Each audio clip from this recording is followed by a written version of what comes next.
Good evening, everyone, and welcome once again to All Things Brunswick. I'm Mary Stillwell. My co-host Todd is not with us this evening. He has a family issue. We're thinking about you, Todd.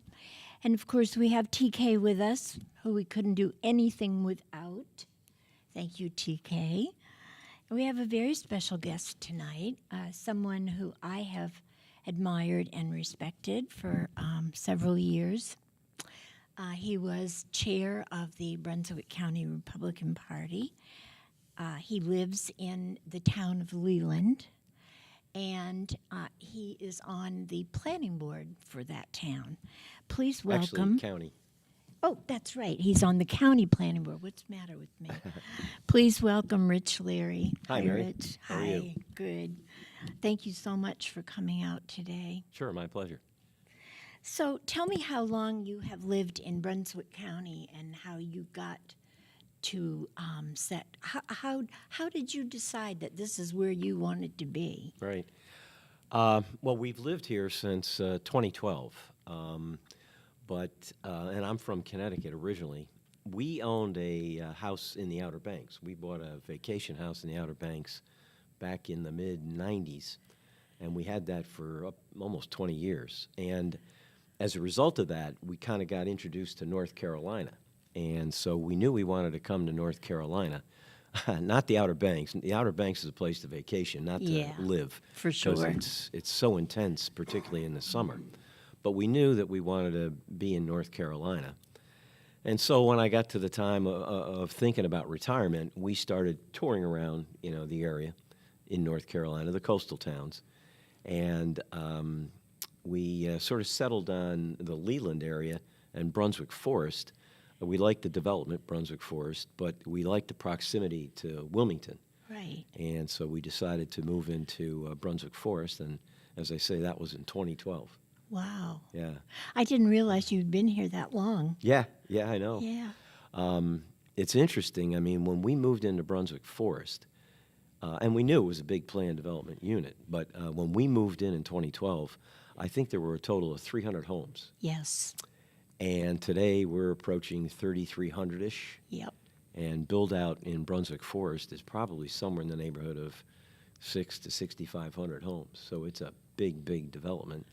And it's kind of representative of what's going on in the county as a whole. Oh, boy. And look at Leland. I mean, when I moved here in 94, there was no Leland.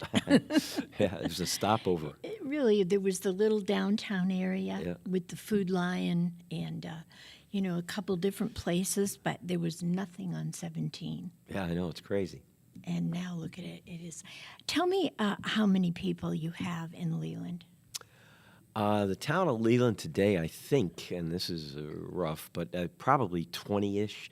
I think maybe a little more than that. I think when we moved in, it was closer to 15. I'm not sure of those numbers, but roughly speaking. In the county, as you know, the county is just booming. Oh, yes. We're the fastest growing county in the state, and depending upon what day you look, we're the fourth largest county growth-wise in the country. I know. And in the county, we probably have today somewhere in the neighborhood of about 150,000 people. Yeah.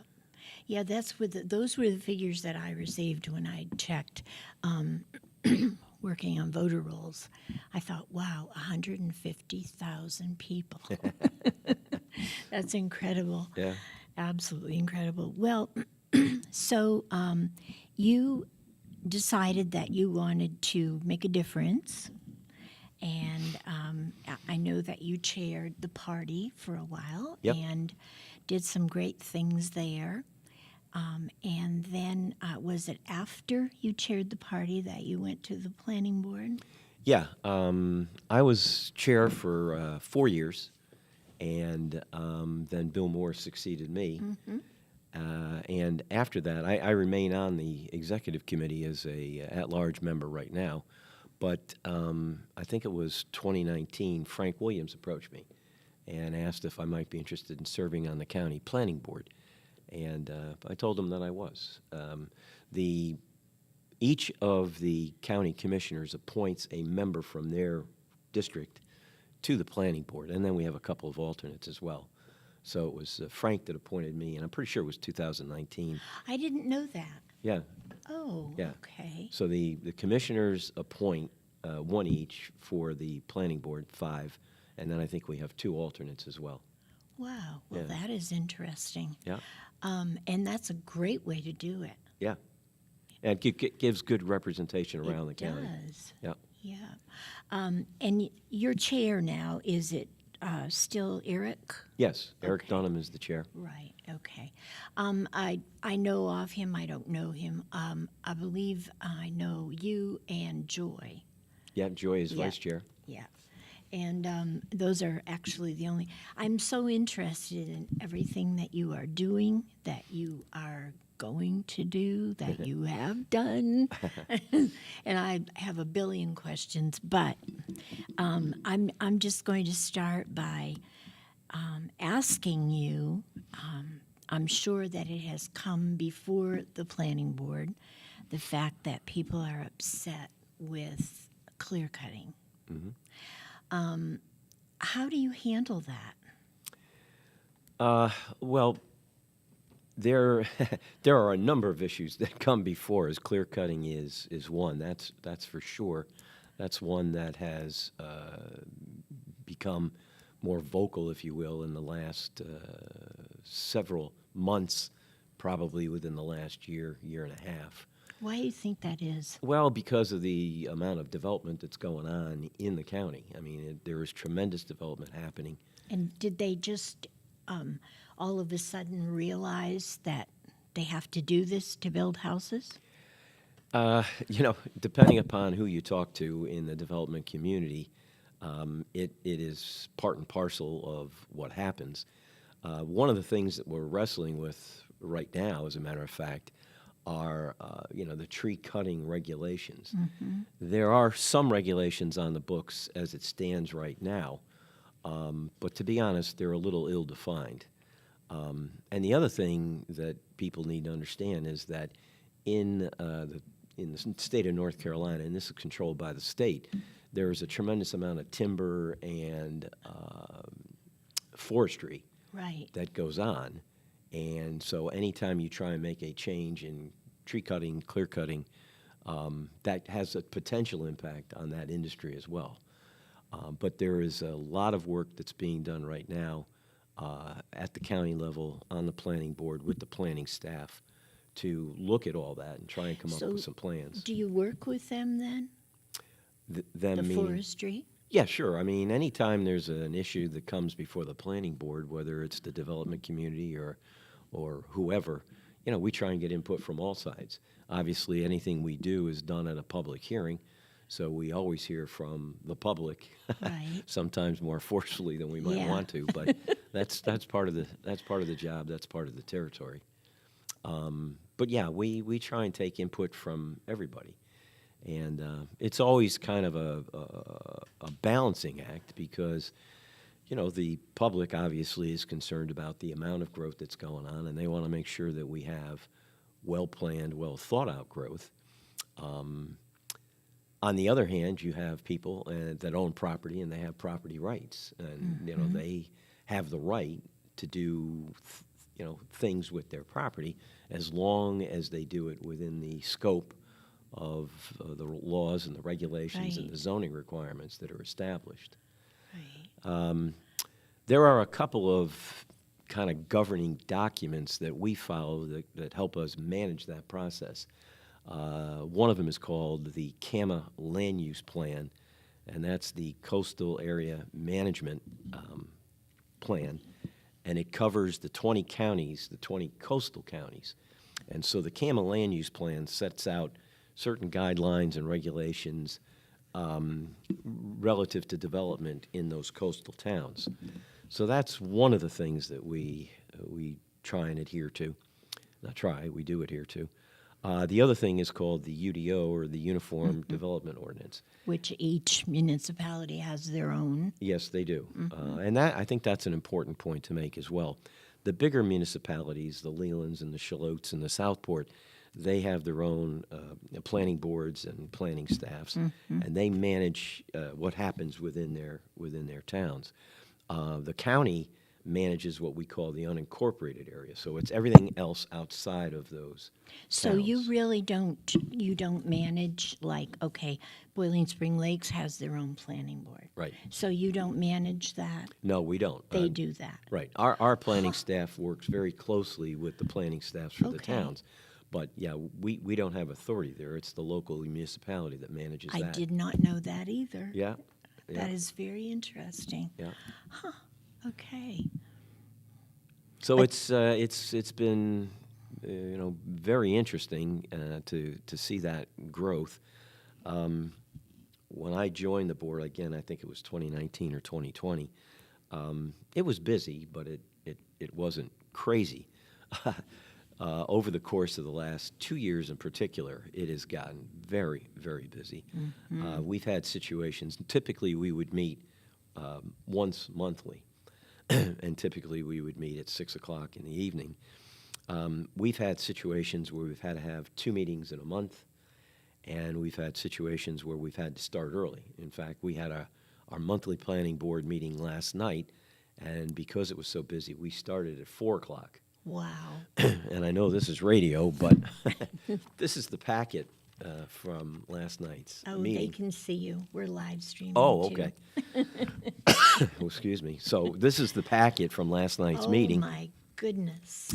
and we had 6 rezonings, and we had 1 planned development project. Wow.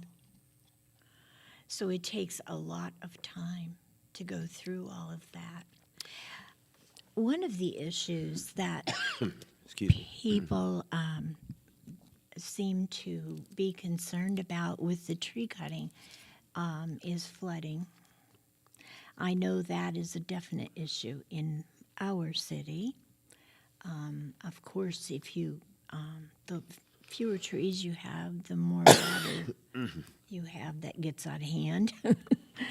And we do have an issue with that in BSL. So what is the answer to that? Well, as I said, we're at the county level. We are currently working on a tree cutting project plan to regulate and manage that going forward.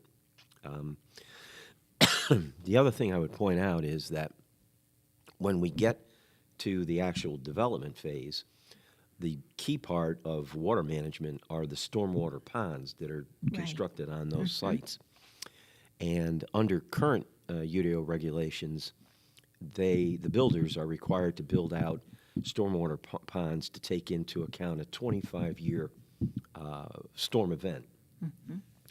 But over the last 2 years, we have worked very, very hard and encouraged most of the developers to work to 100-year storm management. Great. Excuse me again. That's okay. As I I mentioned, understand. I You have a summer cold that I'm really Summer colds wrestling are with. terrible. Yeah. Well, there are a lot of folks in my city that have a terrible problem with flooding. I mean, it can be just a large rainstorm. And most of the places, if you go to look at where the flooding occurs, it is near a development that they have built like 5 or 6 homes, and all the trees are gone. Now, let me ask you a question. If you were to decide on specific trees that could be cut down and others that could be left, I did a walk with the Nature Conservancy several years ago and learned about these longleaf pines. Yeah. I don't like them, but that's me. And I'm from Maine, and I like a good old-fashioned pine tree. However, I believe that those things grow rapidly. And when they seed out, they can seed out for miles. I mean, it's just like spitting. Oh, yeah. And it just amazed me. But are they good for the water issue, or? Yes, I obviously, trees, vegetation helps quite a bit.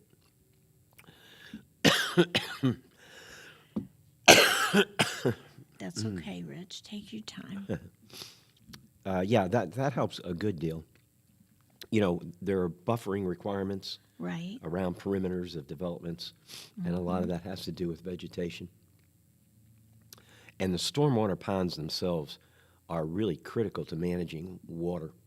You know, one of the things we hear a lot when a planned unit development comes into before the board, there are people that are worried, you know, in the neighboring areas about what that's going to do to their flooding.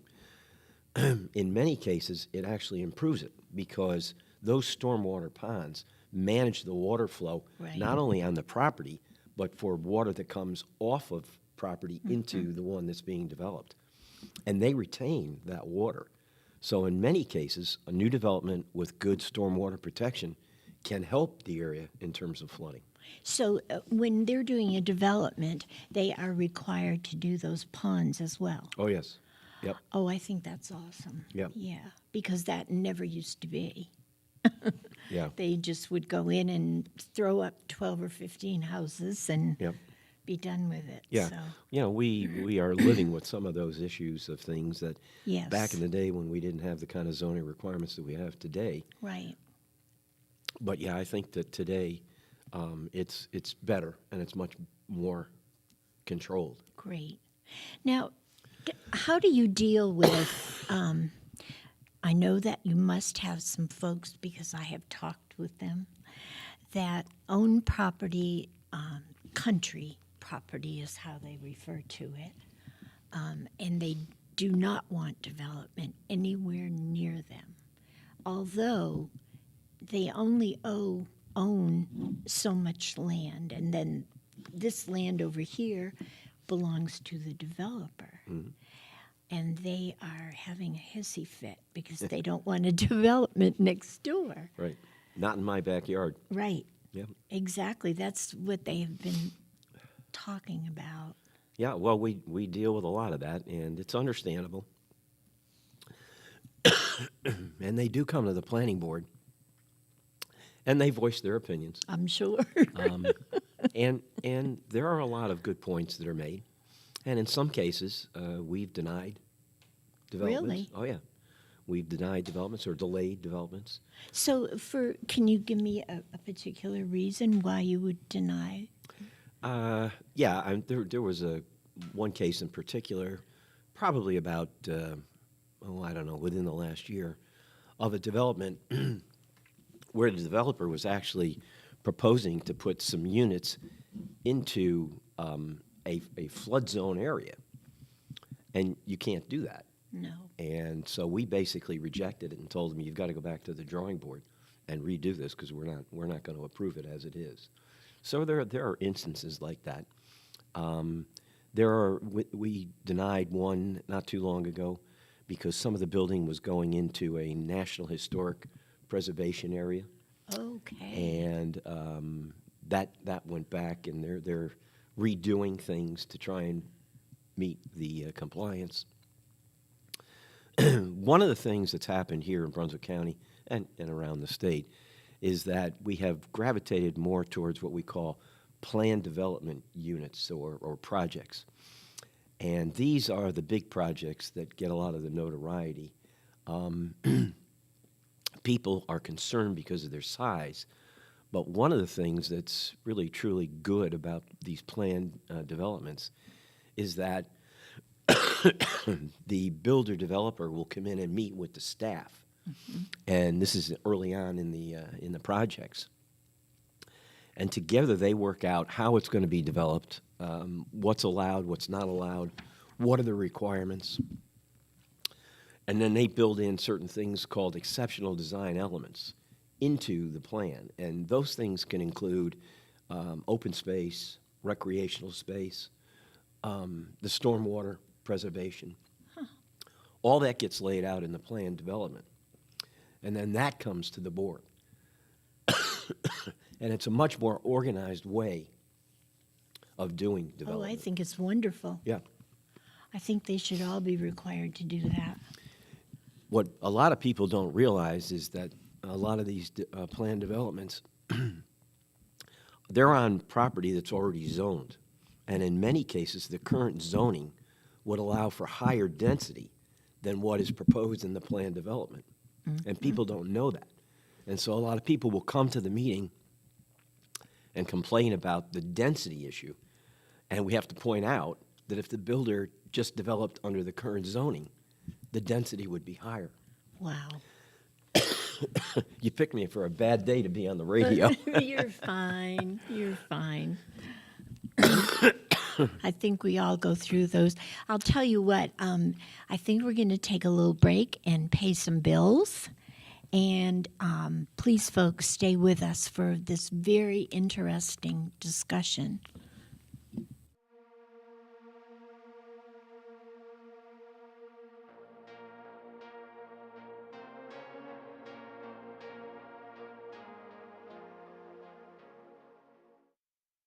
What a great place we all call home.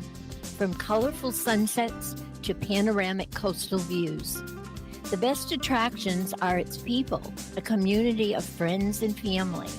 J.K. Summers, attorney at law, recognizes this fact and is proud of his work to protect their rights.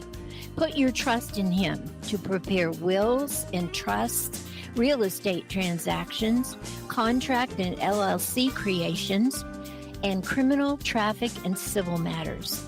Visit oakislandlaw.com or call 910-253-5572. J.K. Summers, attorney at law. Veteran Awareness sponsored by You Are Not Alone. Today's veteran homeless rate is approximately 19,750, and the numbers are declining because of the various veteran programs. If you or a veteran you know is homeless, please call 877-4AID-VET. This is a confidential and toll-free call. From this veteran to other veterans, please be there to help our brother and sister veterans. Again, the number is 1-877-424-3838. And thank you for your service.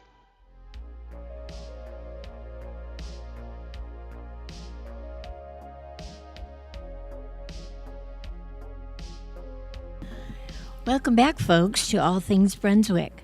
Today with us, we have a special guest from Leland.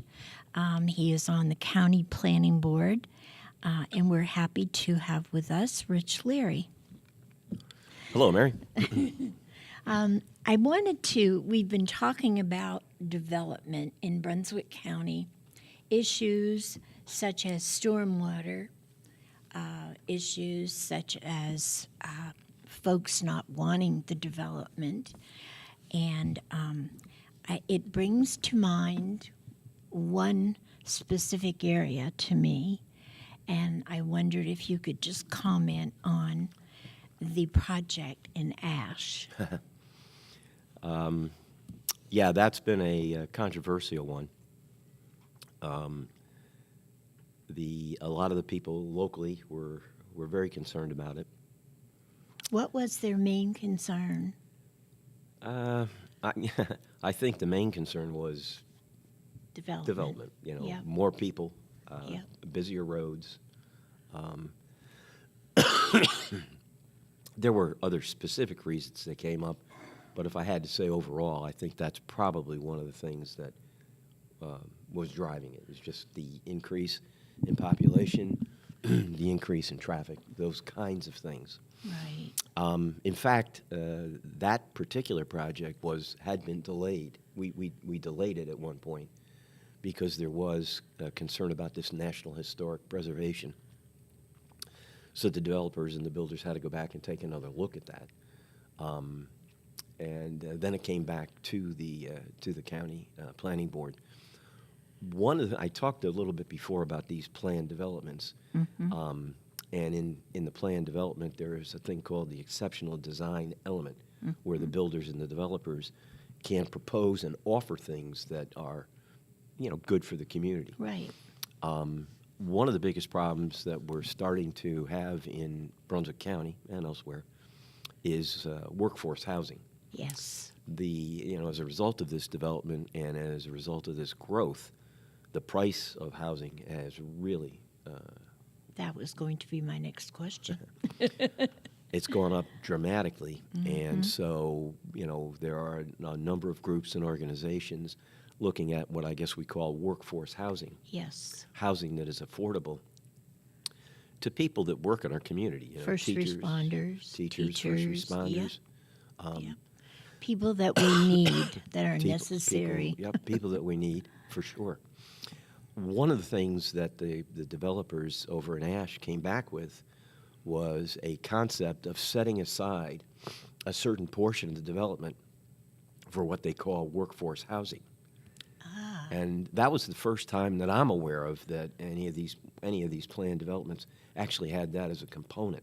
Oh, me too. And I have to say that it was one of the things that helped with the community itself, is the recognition that the developer was willing to do something like that. Right. And my suspicion is that we're going to see more of that in the future. Now, this area that they deemed workforce, would it be for rentals or purchase? No, it would be purchase, Okay. but it would be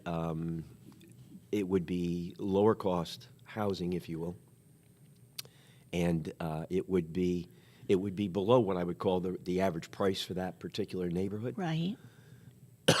but it would be for purchase. Okay. Because I have talked with a lot of first responders who prefer to rent because, their career path takes them to different areas. Yep. I mean, as much as they like Brunswick County and all, they don't want to be committed in case they have the opportunity to go forward. Sure, and that's understandable. But there's nothing here to rent. I mean, the rents are outrageous. Well, and as fast as they build it, they are occupied. Oh, yes. Yep. So it's a challenge. There's no two ways about it. And the county's wrestling with that right now. I know it has to. And, I know a couple of first responders. One of them drives from Bladen County Yeah, to work in Brunswick. that's a ride. So that if he gets a position closer, he'll take it. Yep. I don't blame him. Sure. I mean, that's understandable. Yeah. So we've got to start looking out for them and our teachers. These people we can't do without. Yeah, there's no question about that. It's really important. Yep. So, well, I think that when it comes to priorities, you people have a lot on your plate. But what would you look at as being the number one priority? Yeah, I think that the growth in this area is inevitable. The county is going to continue to grow because of all the things that we offer. I mean, it's a beach community. It's a nice area. Relative to other parts of the country, our taxes and cost of living are a lot less. Oh, yes. So the growth is inevitable. The biggest challenge for all of us is making sure that we have well thought out, well planned, well managed development. Right. And in that regard, I have to give our planning staff a lot of kudos. They work hard at it. Oh, I bet they do. And again, going back to this planned development, by meeting with developers and builders up front, they're able to discuss and cover a lot of those issues Right. before it even comes to us. And I think that that's a very important part of the overall development process. Well, I think also, too, when a developer comes to town, so to speak, he has to understand that with each and every home he builds, that home needs water, sewer, electricity. I guess they take all that into consideration. Yeah, again, as part of that plan development process, all of those aspects are dealt with in that planning process. So when it finally comes to the board, we have a check-off from the fire marshal. We have a check-off from the North Carolina Department of Transportation, at least an initial sign-off from them. We check the school situations. Right. So all of those things are, in fact, taken into account. I would also say that when you think in terms of water and sewer. The county commissioners have done a good job on that, and they look Yes. forward, and they are anticipating, and they are putting that infrastructure in place ahead of time. We have great county commissioners. We do. We are so fortunate. One thing I would mention is that over the course of the last, I guess it's 2 years now, the county has worked with an outside firm to develop what we call the Blueprint Brunswick 2040. And this is an overall master plan, if you will, for future development throughout the county. And they spent a lot of time looking at Brunswick County, at what we currently have, the available space that we have, and what kind of development should we have going forward. It's kind of a blueprint, as they say. That was adopted by the planning board and then ultimately by the commissioners. The next step in that process now is to take that blueprint and turn it into actual UDO regulations. And so we're working on that right now to take that concept and fill it out in the UDO. That's great. Now that takes into consideration the infrastructure. Yep. People are very concerned about roads and Yep. traffic Yep. and how long it takes them to get to the grocery store. Yeah, So- one of the things that people, I think, maybe misunderstand is that the county has nothing to do with roads. I know. They don't own You know, any. in other states and other areas, counties have always been involved in roads, but in North Carolina, in Brunswick County, the county has nothing to do with the Exactly. roads. And mostly it's state and local. Yep. Yes, and that to me was when I was commissioner in BSL, I went, what? Coming from a state that they all had a say. We had some roads in our city that we were responsible for, but we had also roads in our city that belonged to the state, or so to speak. Yep. Yes. So, but they've got to realize that they must be part of this, do they not? I mean, and I'm sure that The they're developers, you mean? No, the DOT. Oh, yes. Yeah. You yeah. know, because they have to look ahead. It can get very scary if you are an EMT and you're trying to get to a call, and there's so much traffic you can't get through it. Yep. Yeah, that's an important consideration. One of the other things that has to be taken into account is these planned developments are large in many cases, and you typically would have like a main entrance, but you also have to have an emergency entrance. Exactly. In fact, the planned development that we went through last night, which is happening just off of 211 down here, there is a main access, but they also had to put in an emergency entrance into the planned development. In the event that there was ever a problem with the main entrance, you had another entrance into the development to get there. Absolutely. So, those things are taken into consideration as well. Now, I can't remember if it was last year or the year before. I heard from some folks who had purchased a home in a development, and they stated that the developer built the roads, okay, and once everything was done, left. Okay. Yep. And now, apparently, but without any official paperwork or anything, they are responsible for the roads. How does that work? I don't understand how they can do that. There have been some situations that we've encountered where that happened. We had maybe a year or two ago, and I'm not 100% sure of this. I think it was part of Ocean Ridge, and there have been some problems there with the developers, you may know. Same thing. There was a developer that went in, put in some basic infrastructure, put in an initial road. Actually, there were some houses constructed. People bought property, and then the developer left. Yep. And those people were struggling for quite some time. a very large developer who's one of the biggest developers in the Southeast came into that area and came up with a plan to buy the development, buy the property, and in so doing would also committed to build out the roads and complete the infrastructure. And it was amazing because when the developer came before the planning board, all the property owners came in support of the developer Wow. and were pleading with us to approve the project Right. because it was a way for them to get out from under. Exactly. That would be so expensive. Oh, What a responsibility. Crazy. But it was it was a win-win situation, really. The developer is very, very well-known developer in the Southeast. The owners were very, very much supportive of getting it done, and it got approved very quickly. So if these developers come before you, is this a question that is asked, or is this something that is discussed?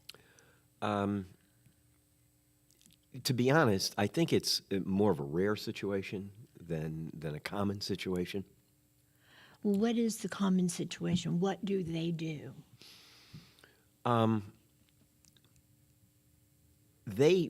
Typically what the developers and the builders will do is they build out the infrastructure initially. That's what they do for those neighborhoods, so that the sewer and the water and that stuff is in, and then they're developing and selling off the lots and the homes, so people have a pretty good degree of assurance that that development is going to work. It's going to be And what about the road? and the roads too. You know, Okay. in many cases the roads are in and completed. Now, what they will do is they do phases. If you have a big planned development, you'll have phase 1 and phase 2 and phase 3. And so typically they'll come in and they'll build out phase 1 completely, and then they'll go to phase 2. And that's a reasonable approach, I think, because, you know, building out a development and putting in all the infrastructure for the entire development is a very costly thing. And so to have them stage it seems reasonable, and it seems to be working pretty well these days. Okay, so if they build the road and it's perfect, okay, that road in 10 years or so will need maintenance. It will be up to the homeowners? It depends. Some developments are private roads, and some are either state-owned or city-owned. Okay. Depends on you know, that particular development. So the developer will sign that over to the DOT or to the city? Well, essentially, it would be a state road I see. already, Okay. right? And they're just building around that particular state road. You know, in the private roads, it's a little trickier for the homeowners.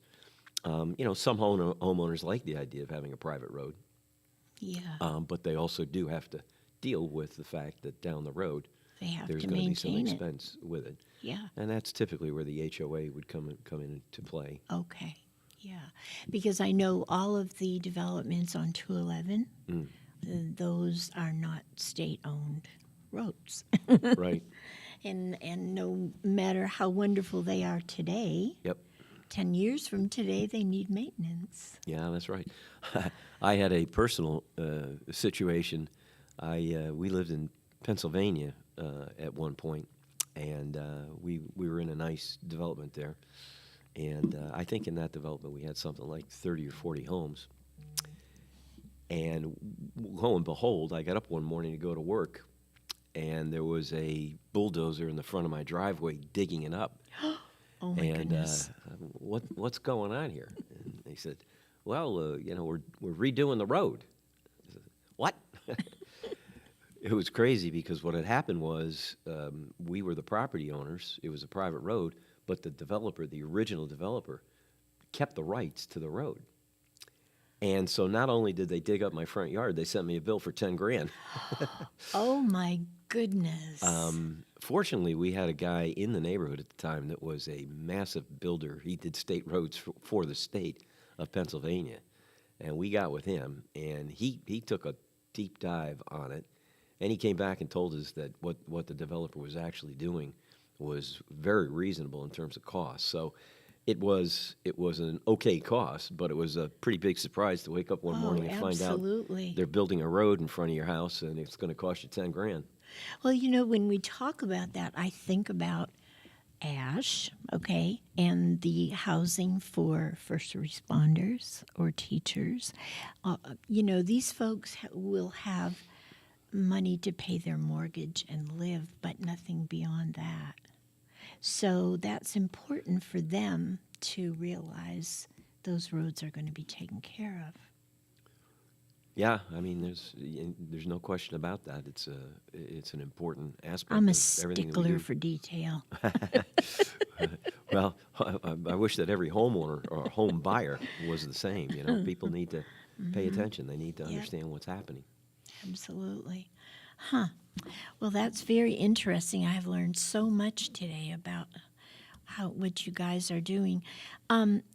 Tell me about, I know that you are pretty much geared for future, and it's mainly development. Okay. What about businesses and maybe huge business? Anything in the works, and how is that going to happen? And Yeah. The county commissioners work very hard at that on a daily basis. They have an economic development team. The economic development team is always out trying to promote North Carolina and Brunswick County as a great place to bring your business. Part and parcel of that is education. And Absolutely. I also have to compliment the commissioners, Mike Forte and Randy Thompson in particular, because they developed several years ago now what they call the Brunswick Guarantee at the community college, which I'm sure you're very familiar with.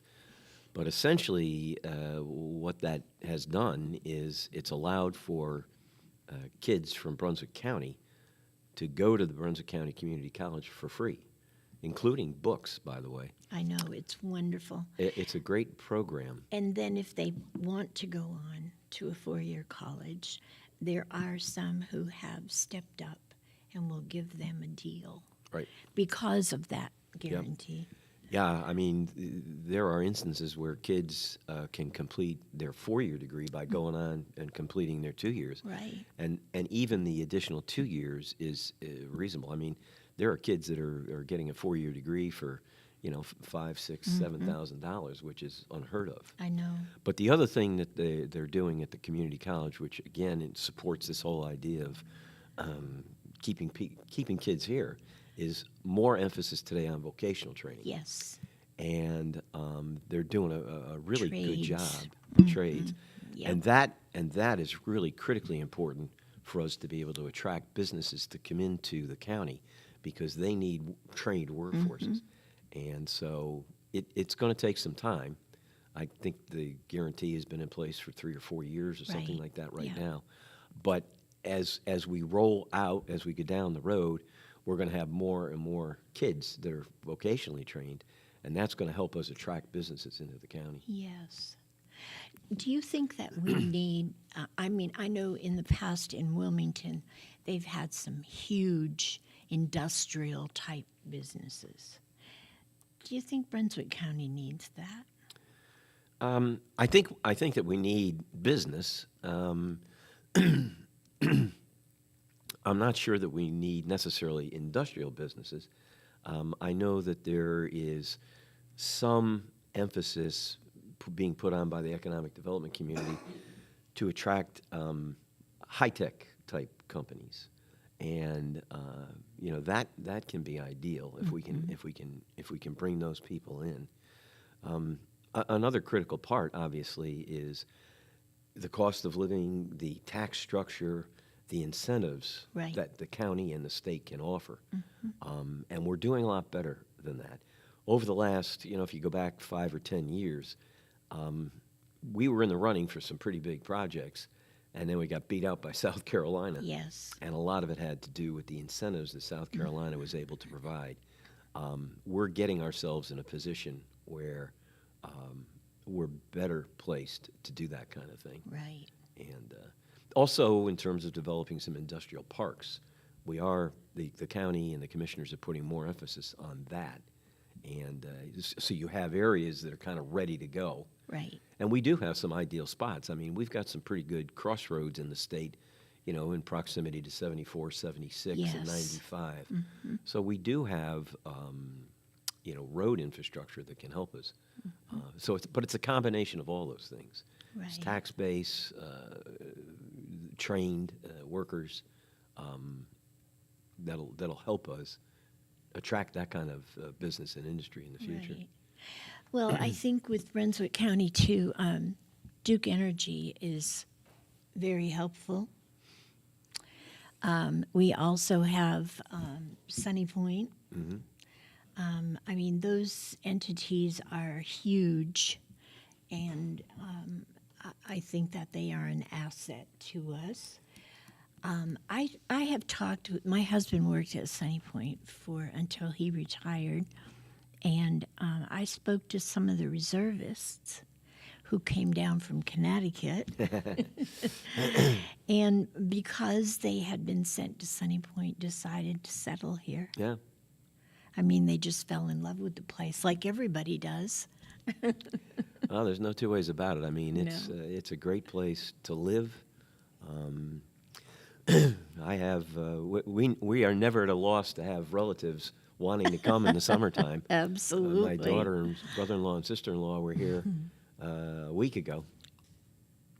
So, well, on that note, we're going to take a break, folks.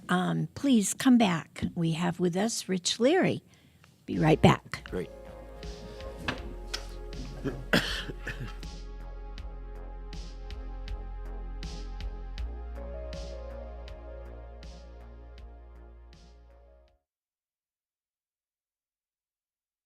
What a great place we all call home.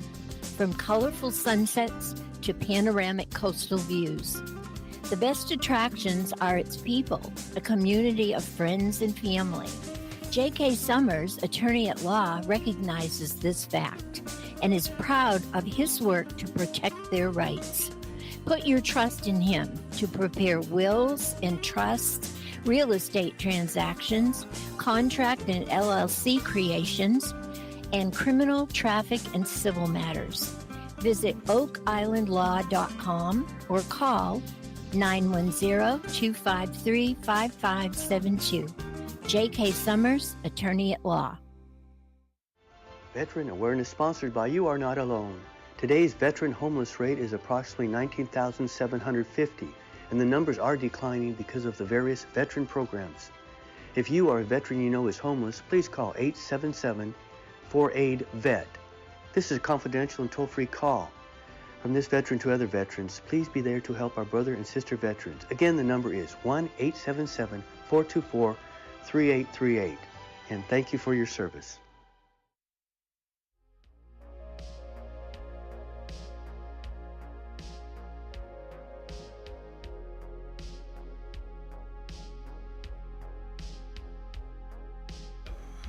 Welcome back, folks, to All Things Brunswick. Today we have with us Rich Leary, who is on the County Planning Board, and we have been talking about some exciting things going on in the county, about to go on. I appreciate you coming by. Yeah, my pleasure. I've learned so much today. And here I thought I knew pretty much all of this stuff, but... Yeah, well, I've, as I mentioned, I've been on the planning board for about 4 years now, and I've learned quite a bit too in the last 4 years. It's been great. It's interesting. There are times when it's challenging. Oh, it has to be challenging with all this growth Yep.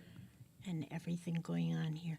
So, what would you feel the planning board, their biggest project might be that will come up? Aside from the actual building and development, I think the next big challenge for us is what I was talking about earlier, and that is we had this blueprint Brunswick 2040 commissioned 2 years ago they came up with a master plan. And the challenge now before the planning board members and the commissioners is to take that blueprint and then translate it into actual UDO ordinance. And we set up, in fact, at last night's meeting, we set up a committee. There are 3 planning board members on that committee, and that group will work with, basically all the constituencies. We'll be meeting with, the public. We'll be meeting with developers. We'll be meeting, obviously, with the consultant that put all this stuff together, and trying to develop these ordinances that will then be the guide for us for the next 20 years. That is going to take some time, isn't it? It is. It's going to be a challenge. I'm sure we'll have some fits and starts, but the blueprint itself, I think, is a good beginning. And now the challenge for all of us is to translate that And I into. think it's a wonderful idea. That is actually a plan that should be followed by many different places. Yeah, and we've actually heard that from people. Oh, both the yes. public and developers themselves. And obviously you will be talking with the DOT. Oh yeah. So they'll be able to have their input as to what they can do and can't do. I mean, I love those guys. Don't misunderstand me, but it sure does seem it takes them forever to do a project. So, Yeah, it does. There's no two ways about that. and the way this county is growing, that is not a good thing. The the State Department of Transportation has had some real challenges over the last several years, including money and financing problems, and some of that has been in their own making in terms of how they've managed a lot of these projects. Right. We're somewhat fortunate here in Brunswick County in that we have both Senator Rabin and State Representative Eiler, who both have Transportation Committee assignments. Yes. And so they have a pretty good insight and input into what's happening. Up in our area in Leland, the biggest challenges we're dealing with, is the bridge and the possibility of a new bridge or another way across the river into downtown Wilmington. I know. God. And it's just such an amazing potential project in terms of cost, just the cost of the building. Oh, the cost is going to be astronomical. But also the issues of eminent domain, Yes. and taking over. These are big, big challenges that the Yes. northern part of the county faces over the next 10 to 15 years for sure. Well, that's certainly interesting because, as well as those bridges were built and roads were built, nothing lasts forever. And I'm just in our community. I have seen a lot of disrepair on community roads, and they've got to step up and fix them pretty soon. Yeah, they do. There's no question about it. We try whenever we can to put pressure, but to make sure that Senator Rabin, Senator Eiler, Representative Eiler, know what some of these issues are. Yes. And they've been very good. They've been open. They've been willing to yes. come out and meet Yeah. with people and to talk about what those issues are. We just went through a bridge renovation on the Memorial Bridge going into Wilmington Right. over the course of the last several months. And, if you live in the Leland area, you typically have to get downtown for doctor's appointments and things like Yeah. that. And when the bridge was closed going in, we had to go around and up to the Holmes Bridge. Isabella Holmes. And yeah. man, I'm telling you, the backup was just insane. Oh, I know. What would normally be a 10-minute trip into Wilmington turned out to be a 45-minute trip Yeah. or more to get downtown. I didn't even bother. But I think the only reason that any of us went was because of a doctor's appointment or something you had to do, Yep. because it was a challenge. Yeah. But the bridge is now back open, and obviously those repairs are required Right. for safety, if nothing else. Absolutely. Like I said, nothing lasts forever. Nope.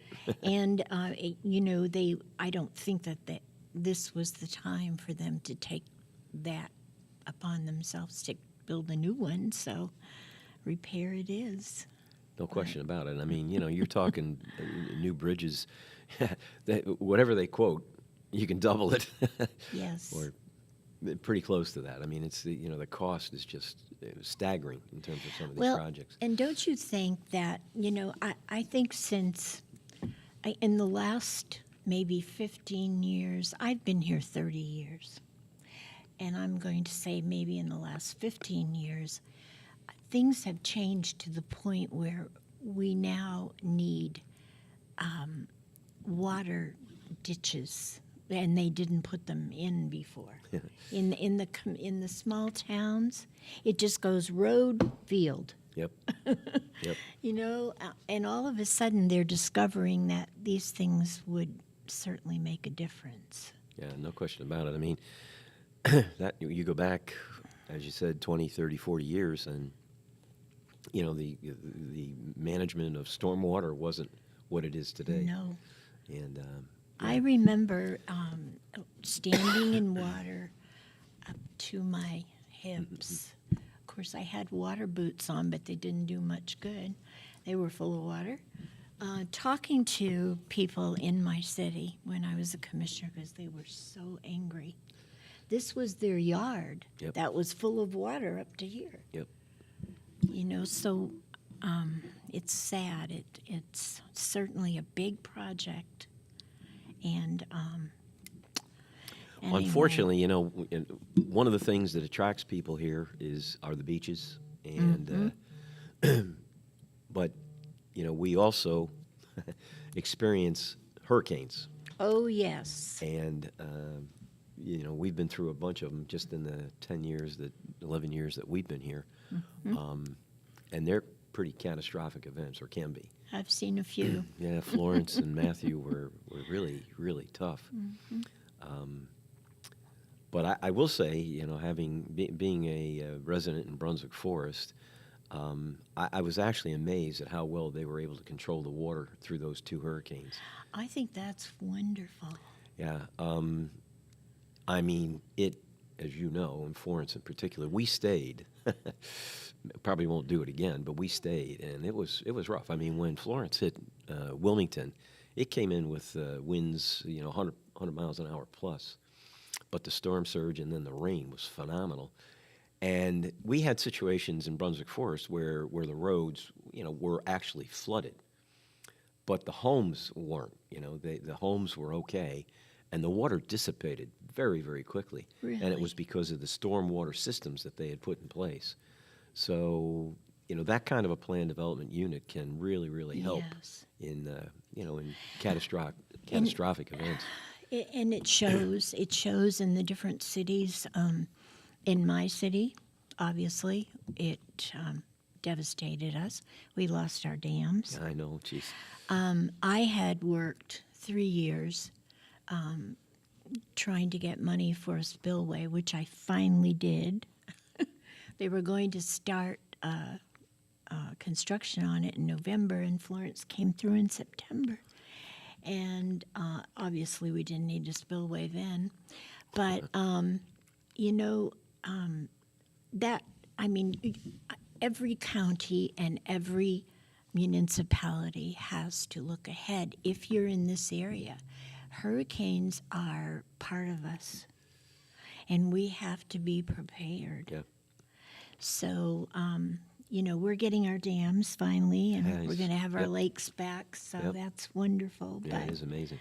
I remember I was in Maine during Florence, thank goodness. Good for you. But I was the first phone call that the mayor and the engineer did. They said, guess what, Mayor, we don't need your spillway.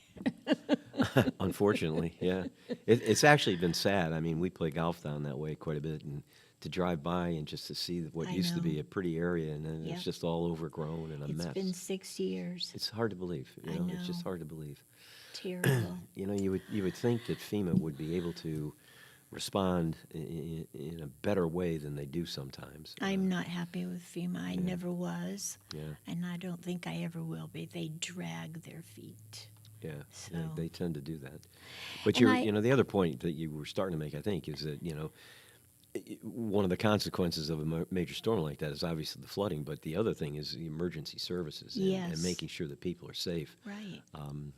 We And have, if you don't have the roads, how can they be? yeah, one of our commissioners, Frank Williams, was actually the president of the North Carolina County Commissioners Association. I think that's what it Yes. was. And one of the projects that he took on was emergency management. And he gained a lot of useful knowledge from that, and now he's bringing that back to the county, That's great. and that's going to help. That's going to help Brunswick County Yeah. long He's term. quite the guy, let me tell you. Frank is everywhere. Well, this has been a great hour, and I really appreciate you coming, although you didn't feel well, and I'm so sorry to hear that. Yeah. I hope this cold is going to go away. Yeah, I just it comes and it goes. I mean, I'm okay for a minute, and then the next thing I know, I'm hacking away. Yeah. But We've had with us today, folks, Rich Leary, who is a resident in Leland, and he is on the County Planning Board. And he gave us some great information today. I would love to have you come back. sure. Maybe a few months down the road when other things arise. Yeah, well, by that time, we probably will have some progress on this blueprint, Brunswick Yeah. 2040, and That how we're is going to be converting that into a very UDO. interesting. Yes. Well, thank you so much. Great. Thank you, Mary. Folks, come back and see us next week when we will have with us the mayor of Boiling Spring Lakes, Jeff Weinkoff. He is going to give us an update on the dams. And thank you so much for tuning in.